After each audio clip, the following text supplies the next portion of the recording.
కొట్టింది. కారు పోయి ఒక రోడ్డు మీద ఒక ఇల్లు కొట్టి ఎట్లా బతికానో నాకే తెలియదు.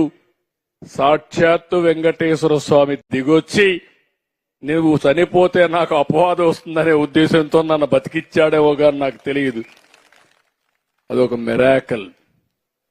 అయితే నేను అప్పుడు కూడా హాస్పిటల్కి వచ్చి తీసుకొచ్చారు, అన్కాన్షియస్ గా వచ్చా. తీసుకొస్తే ఎస్పీని ఒక పక్క చూసా, ఇంకొక పక్క కలెక్టర్ని చూసా. ఏం జరిగిందన్నాం. మీ మీద క్లేమోర్ మైన్స్ బ్లాస్ట్ చేశారు సార్ అన్నారు. ఎస్పీని చూసి నీకేం చెప్పాను అని అడిగా. కాసేపు ఆలోచించి తలకొంచున్నాడు.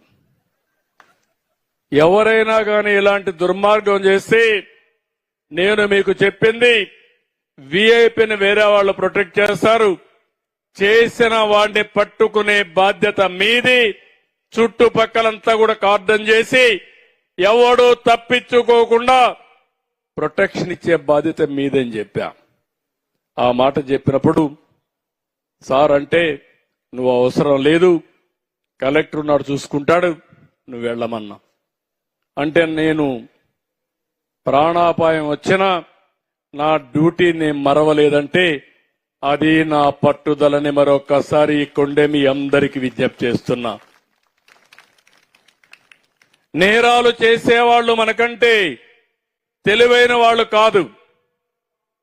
నేరాలు చేసేవాడి కంటే మనం తెలివైన వాళ్ళం అయితే సమర్థవంతంగా పనిచేస్తామనే భయం ఉంటే నేరాలే జరగవని చెప్పి కూడా నేను మీకు తెలియజేస్తున్నా.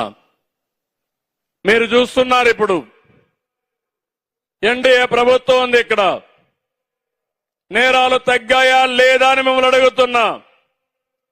తగ్గాయంటే చేతులు గట్టిగా చెప్పండి. తగ్గాయంటే గట్టిగా చప్పట్లు కొట్టి నేరాలు తగ్గాయని చెప్పండి.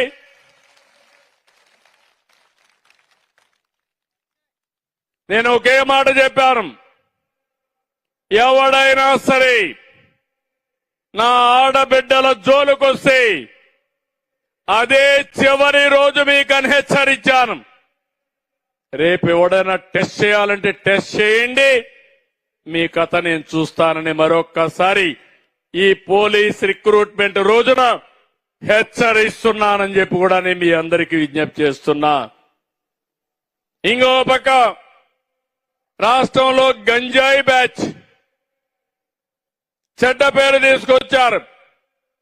ఎక్కడికక్కడ మన పిల్లల భవిష్యత్తు ఆడుకున్నారు, చెడగొట్టారు. ఎన్నికల కంటే ముందు ఒక మాట చెప్పేవాడిని, లా అండ్ ఆర్డర్ కంట్రోల్ చేస్తాను, కానీ గంజాయికి అలవాటైన వాడిని మాత్రం నియంత్రణ చేయాలంటే టైం పడుతుంది. అలవాటు అయిపోయింది. సాయంత్రం అయితే గంజాయి తీసుకోకపోతే పిచ్చెక్కుతుంది. వీళ్ళని మార్చాలంటే చాలా టైం పడుతుందని చెప్పా.